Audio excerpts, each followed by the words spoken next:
صحبتوں کے فائدے تو سامنے آ گئے ہیں کہ صحبت سے انسان کی دنیا بھی بنتی ہے اور آخرت بھی بنتی ہے.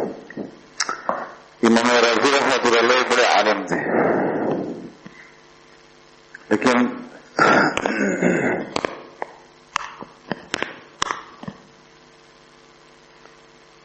وہ فراغت کے بعد کسی اللہ والے کی تلاش میں نکلے، اللہ والوں کی صحبت کی تلاش میں نکلے. تو اس زمانے میں ایک بزرگ تھے شیخ نجم الدین کبرا رحمۃ اللہ علیہ. کافی بزرگوں سے ملتے ملتے ان سے مناسبت ہو گئی، ان کو ان کی صحبت میں پہنچے، نسبت حاصل کی تو اس نسبت کی برکت ہوتی ہے. تو اس زمانے میں دہریوں کا غلبہ زیادہ تھا. دہریوں سے کہتے ہیں کہ جو اللہ کو نہیں مانتے، کہتے ہیں کہ ہر چیز خود بنی ہے. تو اس کو توڑنے کے لیے کوئی دہریہ مناظرہ آتا، جو اس کے سامنے مناظرہ کرتا تو عقلی دلیل سے، اس لیے کہ تو عقل سے کہتے ہیں نا، تو عقلی دلیل سے اس بات پہ مجبور کر دیتا یہ کہ اللہ تبارک و تعالیٰ کا وجود ہے. تو 5 6 7 8 10 دلیلوں کے اندر وہ مناظر بھاگ جاتا. لیکن انہوں نے اللہ کی وجود پہ 100 دلائل پہ اس نے کتاب لکھی، عقلی دلائل سے. اس لیے کہ وہ لوگ تو عقل سے مانتے ہیں. جب آخری وقت آیا تو شیطان اس کے سر پہ آگے کھڑا ہو گیا. اس نے بھی یہی کہا، اللہ کی وجود کا انکار کیا. امام راضی رحمۃ اللہ نے دلائل دینے شروع کر دیے. جب اس نے 70 دلائل دیے، اس نے کہا کہ پتہ نہیں کون سے بندہ ہے کہ میرے سامنے کوئی 17 دلائل سے آگے کوئی نہیں ٹھہرا، اور یہ منحوس، اس کو میں نے 70 دلائل اس کو دیے، لیکن یہ میرے ہر دلیل کو کاٹ رہا ہے. اور اگر میرے دلائل ختم ہو گئے تو مجھے شبہ پیدا ہو جائے گا اللہ کی ذات میں. اور کہا کہ آخر وقت میں شبہ پیدا ہونا یہ ایمان کی بدبختی کی علامت ہے، انسان کی بدبختی کی علامت ہے. تو اس وقت جب اس کی 99 دلائل اس نے توڑے شیطان نے، اس وقت وہ پسینہ پسینہ ہو گیا. اس وقت ان کے جو شیخ تھے شیخ نجم الدین کبرا رحمۃ اللہ علیہ، امام رازی رحمۃ اللہ علیہ کا انتقال اپنے شیخ کے زمانے میں ہوا. ان کے شیخ حیات تھے کہ ان کا انتقال ہوا. تو اردو فرما رہے تھے شیخ نجم الدین کبرا رحمۃ اللہ علیہ، اور انہوں نے وہ لوٹا. جب ان کی حالت اللہ تبارک و تعالیٰ نے منکشف کی ان پہ، تو انہوں نے وہ لوٹا زور سے مارا اور کہا کہ بول راضی میں اللہ کو بغیر دلیل کے مانتا ہوں. تو آواز ان کی کانوں تک پہنچی، در و دیوار حائل نہیں ہو جاتے. تو جب اس نے یہ کہا تو شیطان سر پہ مٹی ڈالتا ہوا نکلا وہاں سے. تو کہا کہ آخری وقت میں اس کی جو ایمان کی حفاظت کا ذریعہ جو بنا ہے وہ اللہ والوں کی صحبت بنا. اس کے علم نے اس کو نہیں بچایا. یہ کہتے ہیں کہ اللہ والوں کی صحبتوں کے فائدے ہیں کہ انسان کا ایمان بھی بچ جاتا ہے، اللہ اس کے علم کو بھی قبول کرتے ہیں، اس کے عمل کو بھی قبول کرتے ہیں، اس کے اخلاص کو بھی قبول کرتے ہیں، اس کو اپنے اس دنیا سے ایمان کو بچا کے لے کے چلا جاتا ہے. یہ صحبتوں کے فائدے ہیں. آج ہم ان چیزوں کی قدر نہیں کرتے، اس لیے کہ جو بندہ جتنا زیادہ کثرت کے ساتھ ذکر کرتا ہے، ذکر جو ہے یہ انسان کے روح کے لیے ایسا ہے جس طرح پودے کے لیے پانی ہوتا ہے. اگر آپ پودے کو پانی دیتے جائیں گے تو وہ تر و تازہ ہوتا جائے گا، اس کا نشو و نما ہوتا جائے گا، وہ بڑھتا جائے گا. اور اگر آپ اس کو پانی دینا چھوڑ دیں گے تو وہ سوکھ جائے گا.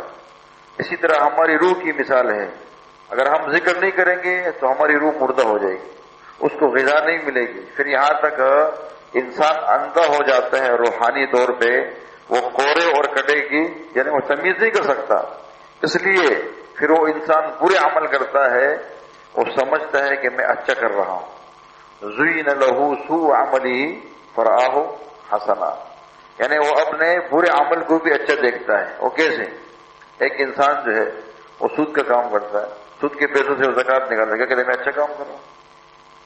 سود کے پیسے تو ویسے بھی ناجائز، ویسے بھی حرام ہے، تو اس کی کمائی صحیح نہیں. اور اسی طرح جب انسان اللہ کی یاد میں لگ جاتا ہے، اللہ تبارک و تعالی اس کے دل کے آنکھوں کو کھولتے ہیں، اس کو فراست ایمانی عطا فرماتے ہیں. آج معاشرے کے اندر، امت مسلمہ کے اندر فراست ایمانی جو ہے وہ کمزور ہو چکی ہے. ہمیں کرے اور کوڑے کی تمیز نہیں ہے. امام مالک رحمۃ اللہ سے کسی نے پوچھا کہ حضرت ہمیں کیسے پتہ لگا کہ اس بندے کا مال حلال ہے یا حرام؟ تو امام مالک رحمۃ اللہ کے پاس ایک شخص آیا تو انہوں نے کہا کہ بھئی ہم مال کو اس کے مصرف سے پہچان لیتے، مال کو اس کے مصرف سے، جہاں وہ خرچ ہوتا ہے ہم اس سے پہچان لیتے کہ اس کا مال کیا ہے، یہ حلال ہے یا حرام، یہ صحیح ہے یا غلط ہے، کس طریقے سے اس نے کمایا ہے. تو اس نے اس کو، اس کے جو پیسے تھے وہ بھی اس کو کہا کہ اپنے ہاتھ میں رکھو، اور امام مالک رحمۃ اللہ نے اپنے بھی کچھ پیسے ان کو دیے، 2 یا 5 روپے ان کو دیے کہ جاؤ، کہا کہ اپنے پیسے بازار میں اس شخص کو دے کر آؤ جو سب سے زیادہ کیا ہو، حالت کی اعتبار سے سب سے زیادہ کمزور ہو.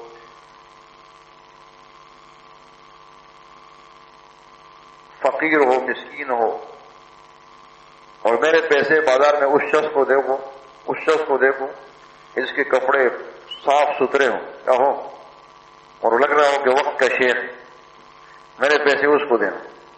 اور پھر دونوں کو دیکھنا کہ وہ کرتے کیا ہے. تو وہ شخص بازار کی طرف گیا اور اپنے پیسے دیکھا کہ ایک شخص سے بالکل فقیر، مسکین، لاغر، جسم سے دبلا پتلا، ایسا جیسے مر رہا ہے، حالت کی اضطراری میں. اس نے اپنے پیسے ان کو دیے. اس نے جا کے اس سے نشہ خریدا، اس زمانے کی افیم یا شراب خریدی، اور جا کے پھر چکلا خانے میں چلا کے اپنا منہ کالا کر کے آ گیا. اور پھر اس نے وہ پیسے جو امام مالک رحمۃ اللہ نے دیے تھے، اس نے دیکھا کہ ایک شخص ہے، سفید کپڑے ہیں، اس کے پاس رومال ہے، عصا ہے، اور ہاتھ میں ایک تیلا ہے. اس نے پیسے کہا کہ بھائی حضرت یہ قبول فرمائیں. تو اس شخص نے وہ تیلا اٹھا کے پھینک دیا اور جا کے بازار سے کچھ سبزی خریدی اور گھر کی طرف چل پڑا. تو یہ بندہ بھی اس کے پیچھے پہلے اس بندے کے پیچھے گئے جس کو اپنے پیسے دیے، اور پھر اس بندے کے پیچھے گیا کہ جس کو امام مالک رحمۃ اللہ کے پیسے دیے. تو جب ان کے گھر گیا تو اس سے کہا کہ بھئی یہ آپ کے ہاتھ میں ایک تیلا تھا اور آپ نے اس کو پھینکا جب میں نے آپ کو پیسے دیے. تو وہ شخص کہنے لگا کہ ہمارے گھر میں فاقہ، کیا ہے، فاقہ ہے، کھانے کو کچھ نہیں ہے 2-3 دن سے.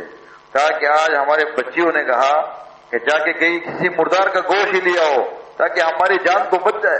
حالت اضطراری میں اتنا کھانا انسان کو جائز ہے کہ اس کی جان بچ سکے. تو کہا کہ ایک مردار بکری پڑی تھی، میں نے اس کی ران کاٹی، اس تیلے میں رکھی. بھئی حالت اضطراری سے باہر آنے کے لیے کم سے کم ان کے پیٹ میں اتنا گوشت چلا جائے، اتنے لقمے چلے جائیں، اتنی غذا چلی جائے کہ یہ فاتح یعنی موت کے منہ سے باہر آ جائے. کہا کہ جب پیسے آپ نے مجھے دیے تو پھر یہ چیز ختم ہو گئی نا، اس سے کہ حلال چیز آ گئی. تو کہا کہ حالت اضطراری تو اس وقت ہے، اس چیز کا کھانا اس وقت جائز ہے کہ جب اس کے ہاتھ میں کچھ نہ ہو. کہا کہ جب آپ نے مجھے پیسے دیے، ہدیے دیے، تو میں نے اس گوشت کو پھینک دیا اور یہ سبزی خریدی. تو امام مالک رحمۃ اللہ کے پاس آیا کہ حضرت آپ نے صحیح فرمایا، کیا کہ ہم مال کو اس کے مصرف سے پہچانتے ہیں. جس کا مال جہاں خرچ ہوتا ہے وہ انسان خود دیکھے اس کا مال کہاں خرچ ہوتا ہے. اگر اس کا مال جو ہے وہ جھوٹ کے اندر خرچ ہوتا ہے اور ایسے لوگوں پہ خرچ ہوتا ہے کہ جن کے کارنامے جو ہیں کیا ہے، وہ اللہ کے ناراضگی، اور ان کی جو زندگی ہے، ان کی جو عملی زندگی ہے وہ اللہ کے رستے سے ہٹی ہوئی ہے. ان کی نظر میں، ان کے اقوال میں، ان کے افعال میں، ان کے حرکات میں، ان کے سکنات میں اور روحانی طریقے نہیں ہیں، شیطانی طریقے ہیں. آپ اس سے پھر کیا کر سکتے ہو، اپنے مال کو پرکھ سکتے ہو. اسی طرح انسان اعمال کے ذریعے سے اپنی قوت کو معلوم کر سکتا ہے. جیسے مولا یونس جنپوری رحمۃ اللہ علیہ کے پاس ایک عالم آئے اور وہ کہنے لگے کہ حضرت اللہ مجھ سے ناراض ہو گئے. مولا یونس جنپوری رحمۃ اللہ علیہ شیخ زکریا صاحب رحمۃ اللہ علیہ کے خلیفہ ہیں اور بڑے عالم، اس زمانے کے امیر المؤمنین فی الحدیث رہے. تو ان کے پاس آئے کہ بھائی حضرت میرا تعلق اللہ سے جوڑ دو. تو مولانا یونس جونپوری رحمۃ اللہ نے کہا کہ آپ کو کیسے پتا کہ اللہ آپ سے ناراض ہیں؟ اس عالم نے کہا، دیکھو وہ بھی عالم ہیں، آج ہم لوگ بھی علماء ہیں، لیکن اپنے عمل کا محاسبہ ہے. وہ کہتے ہیں کہ حضرت آج میری نمازوں میں حضوری نہیں رہی، آج میرے دعاؤں کے اندر، آج میرے مناجات کے اندر، آج میرے قرآن مجید کی تلاوت کے اندر، استغفار اور درود شریف کے اندر وہ حضوری، وہ کیفیات، وہ استغراق، وہ فنائیت، وہ آہوزاری وہ چیز نہیں رہی. اس سے مجھے معلوم ہوتا ہے کہ میرا رب مجھ سے ناراض. مولانا یونس جونپوری رحمۃ اللہ علیہ یہ بڑے لوگ تھے، ساری عمر شادی نہیں کی، ساری زندگی حدیثوں میں خرچ کر دی.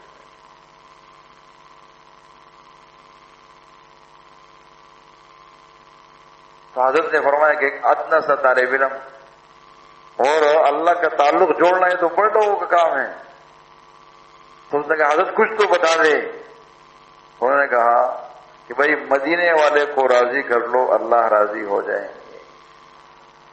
کیا کہا کہ مدینے والے کو راضی کر لو، اللہ راضی ہو جائیں گے. اللہ فرماتے ہیں قل ان کنتم تحبون اللہ فاتبعونی یحببکم اللہ وَيَغْفِرْ لَكُمْ ذُنُوبَكُمْ اللَّهُ غَفُورٌ رَحِيمٌ. کہا کہ مدینے والا کس سے راضی ہوگا؟ کہا کہ سنتوں کے اہتمام سے، اتباع سنت. کسے؟ اتباع سنت سے. اور فرمایا دوسری چیز ایک درود شریف کثرت سے پڑھے. مدینے والا کس سے راضی ہوگا؟ درود شریف کی کثرت کے اہتمام سے راضی ہوگا. اور دوسرا عمل فرمایا کہ ایک ایک سنت کو تلاش کرو، اس پہ عمل کرنا شروع کر دو. پھر انہوں نے آگے ایک مثال لی، کہا کہ اس وقت آپ کو پانی کی طلب نہیں ہے، لیکن ایک سنت پہ عمل کرنے کے لیے آپ نے پانی لیا اور اس کے اندر بیٹھ کے، اس کے اندر دیکھ کے 3 سانسوں میں شروع میں بسم اللہ، آخر میں الحمدللہ کہا تو اپنے سنت کو زندہ کر دیا. آپ کی سنت سے مدینے والا راضی ہو جائے گا. صحیح معنوں میں اللہ کی اطاعت پہ آ جاتا ہے، اللہ کے احکامات کی تعمیل کرتا ہے اور رسول اللہ علیہ وسلم کے طریقوں کو اختیار کرنا وہ شروع کر دیتا ہے، تو یہ ہر قدم پہ اللہ کے قریب ہوتا ہے، ہر نظر پہ اللہ کے قریب ہوتا ہے، ہر بول پہ اللہ کے قریب ہوتا ہے. آج ہمارے قدم کس طرف اٹھ رہے ہیں ہم اس کا محاسبہ نہیں کرتے. آج نہ ہم اپنے بولوں کو تولتے ہیں. اسی کے جو ہمارے بول ہیں ایسے ایسے مشائخ گزرے ہیں کہ وہ اپنے ہر بول کو لکھتے تھے، پھر ہفتے کے بعد اس کا محاسبہ کرتے تھے. کتنے بول ایسے ہیں کہ جو اللہ کے رضا اور خوشنودی سے اس سے ہمیں مل رہی ہے، اور جن بولوں سے ہماری پکڑ کا اندیشہ ہے تو کیا کرتے ہیں؟ اپنے اعمال کا محاسبہ، اپنے افعال کا محاسبہ، اپنے اقوال کا محاسبہ. تو یہ بڑی چیز ہے. اس لیے شیخ مجاہد قصائی رحمۃ اللہ علیہ فرماتے ہیں کہ میں نے 4 سلسلوں کی مجاہدے کی ہیں، قادریہ، چشتیہ، سروردیہ، نقشبندیہ، اور 4 سلسلوں کے سارے مجاہدے میں نے کیے ہیں، اسباب طے کیے ہیں. لیکن فرمایا کہ جو کیفیات میں نے اس میں دیکھی ہے، اللہ تبارک و تعالیٰ نے جو کیفیات مجھ پہ وارد کی ہے، اگر میں جو ہمارے زمانے کے ہم عصر علماء ہیں ان کے سامنے بیان کر دوں تو مجھے کافر کہیں، اور اپنے ہم عصر صوفیوں کے سامنے اس کو بیان کروں تو مجھے زندیق کہیں. لیکن میں اس نتیجے پہ پہنچا ہوں کہ ان سب کا خلاصہ کیا ہے؟ وہ اتباع سنت ہے. کیا ہے؟ اتباع سنت ہے. اتباع سنت کیا ہے؟ کہ اللہ کی رضا کی کنجی ہے. اس لیے ہم دیکھیں، ہم اپنے اٹھنے میں، بیٹھنے میں، کھانے میں، پینے میں، سونے میں، جاگنے میں، اپنے غموں میں، اپنی خوشیوں میں کوئی ایک سنت ہماری نہ چھوٹے. آج کل معاشرے کے اندر اگر دیکھیں، ہمارے اگر کوئی خوشیاں ہیں، شادی ہے یا کسی بچے کی ولادت ہو رہی ہے تو ہم لوگ ٹک ٹک ٹک فائرنگ شروع کر دیتے ہیں، ڈول بجانا شروع کر دیتے ہیں، اللہ کے عذاب کو دعوت دیتے ہیں. اس لیے ہمارے مشائخ فرماتے ہیں کہ جس شادی کے اندر اللہ کے ناراضگی والے اعمال ہو جاتے ہیں، فرمایا کہ ہمیں ڈر ہے کہیں اس کنبے سے، اس خاندان سے کہیں دین رخصت نہ ہو جائے. کہ جن رخصت نہ ہو جائے. اس سے اپنے معاشرے کی فکر، اپنے گھروں کی فکر کریں. اور یہ چیزیں انسان کو اس وقت اس کا احساس ہوتا ہے جب انسان اللہ والوں کی صحبتوں میں جاتا ہے اور اللہ کا ذکر شروع کرتا ہے. اس کے دل سے، اس کے لطائف سے جب غفلت کے پردے ہٹتے ہیں اور حضور جب اس کو نصیب ہوتی ہے تو اللہ اس کو محاسبے کی توفیق دیتا ہے. ہمارے مشائخ نے ایسی محنتیں نہیں کی اور اس مقام تک پہنچے ہوئے سے نہیں پہنچے، ان سے اپنے نفسوں کو رگڑا ہے. ایک چپل والا کا چپل بناتا ہے، اس ربڑ کو رگڑتا ہے پھر نہیں رگڑتا. ایک دروازے والا، ایک کارپینٹر ایک دروازہ لگاتا ہے، اس کو رگمال مارتا ہے کہ نہیں مارتا جب تک وہ فٹ نہ ہو جائے. تو کہا کہ اسی طرح اپنے نفس کو رگمال لگاتے رہو اور نفس کو زنگ، یعنی جو ہمارا دل ہے اس سے جو زنگ جس سے دور ہوگا وہ کیا ہے؟ وہ اللہ کا ذکر ہے. لکل شیء سقالہ وسقالۃ القلوب ذکر اللہ. ہر چیز کے صاف کرنے کا، رگڑنے کا اور مانجنے کا ایک آلہ ہے، اور دلوں کے صاف کرنے کا، مانجنے کا، رگڑنے کا آلہ اللہ کا ذکر. اللہ کے ذکر کو کثرت سے کرو، اللہ کے ذکر کو کثرت سے کرو. اس لیے حدیث میں آتا ہے کہ ایک شخص جو ہے وہ رات کو اٹھتا ہے اور اپنے گھر والے کو بھی اٹھاتا ہے، وضو کرتا ہے، وضو کے بعد دو رکعت نفل پڑھتے ہیں تہجد کے. اللہ تبارک و تعالیٰ ان دونوں کو، اس مرد کو، اس عورت کو کثرت والے، یعنی کثرت سے اللہ کو یاد کرنے والے مرد اور عورتوں میں اس کے شمار کرتے ہیں. مختصر سا عمل ہے. اس لیے رسول اللہ صلی اللہ علیہ وسلم نے فرمایا کہ دنیا یعنی رات کے جو 2 رکعت نفل ہیں تہجد کے، فرمایا دنیا اور ما فیہا سے بہتر. کیا ہے؟ دنیا اور ما فیہا سے بہتر ہے. آج ہمیں توفیق ہوتی، نمازیں ہماری قضا ہو جاتی، پھر ہم کہتے ہیں کہ بھئی ہمارے کام نہیں بنتے. جس شخص کی ایک نماز قضا ہو جائے، فرمایا 2,88,00,000 سال تک وہ جہنم کی آگ میں جلے گا. نماز قضا کرنے کے بعد پڑھ بھی لے، وہ جو نہ پڑھے اس کا کیا انجام ہو. اس لیے اپنے یہ جو ذکر کیا جاتا ہے اس کی وجہ، اس کا خلاصہ یہ ہے، اس کا مقصد یہ ہے کہ ہم دین پہ کامل طور پہ جتنے بھی احکامات ہیں اس کو پورا کرنے والے، ادا کرنے والے بن جائیں. یہ مقصد زندگی ہے. کیا ہے؟ یہ مقصد زندگی ہے. اور اسی سے انسان کو حیات طیبہ نصیب ہوتی کہ ان کی زندگیوں میں خوشی، ان کی گھروں میں خوشی، ان کی دلوں میں خوشی، ان کی روحوں میں خوشی. اللہ تبارک و تعالیٰ ان کے جسم کو، ان کی گھروں کو، وہاں سے اللہ تبارک و تعالیٰ ہدایت کی کرنیں وہاں سے پھوٹتے ہیں اور وہ ہدایت کا ذریعہ بنتے ہیں. یہی ہمارے مشائخ ہیں. اگر آپ دیکھیں تو مولانا الیاس رحمۃ اللہ علیہ آپ نے ذکر کی کثرت کی کہ نہیں؟ تہجد سے آپ ذکر شروع کرتے اپنے مجلس. ہندوستان کے اندر نظام الدین میں جو بنگلے والی مسجد ہے، تہجد سے آپ شروع کرتے اللہ کا ذکر اور فجر کی اذان تک، اور فجر کی نماز کے بعد پھر شروع کرتے تو اشراق تک کرتے. حجی عبدالوہاب صاحب رحمۃ اللہ کے بارے میں آتا ہے کہ جب جوان تھے تو 6 گھنٹے اللہ کا ذکر کرتے، اور جب بڑھاپا ہو گیا کہا کہ 8 سے 10 گھنٹے اللہ کا ذکر، اسی کے اور کام نہیں کرتے. عبد القادر رائے پوری رحمۃ اللہ کے خلیفہ رہے. حجی عبدالوہاب صاحب رحمۃ اللہ علیہ عبد القادر رائے پوری رحمۃ اللہ کے خلیفہ رہے، اور مولانا الیاس رحمۃ اللہ علیہ مولانا خلیل احمد السلام پوری رحمۃ اللہ کے خلیفہ رہے. ان کی محنتیں ہیں.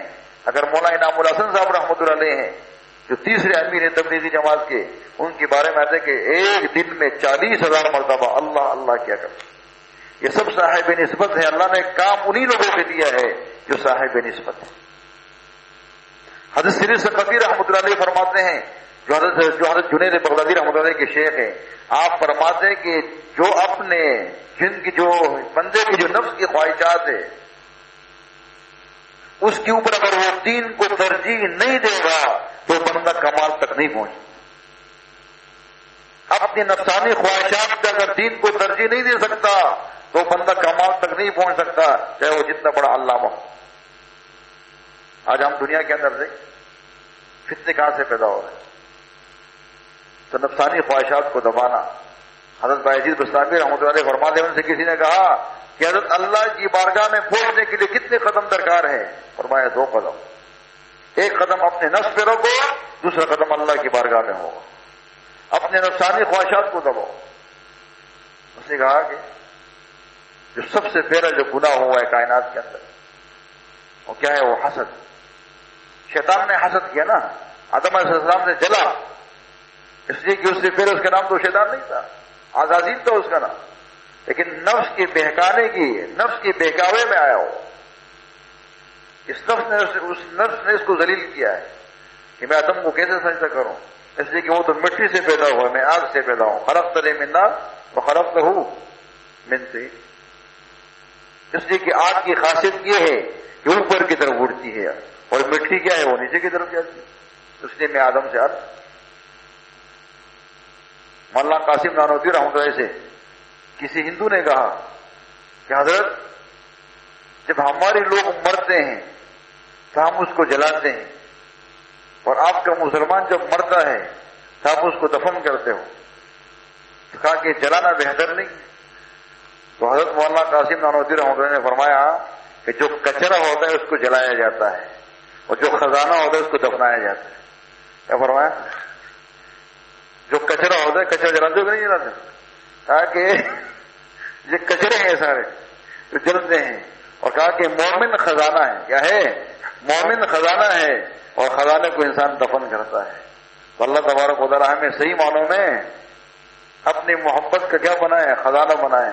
اور فرمائے کہ جو بندہ غفلت والی زندگی اختیار کرتا ہے، اپنے نفسانی خواہشات پہ چلتا ہے. حضرت جنید بغدادی غالباً رحمۃ اللہ علیہ فرماتے ہیں، یا حضرت بایزید بستامی رحمۃ اللہ علیہ فرماتے ہیں، آپ فرماتے ہیں کہ اس کو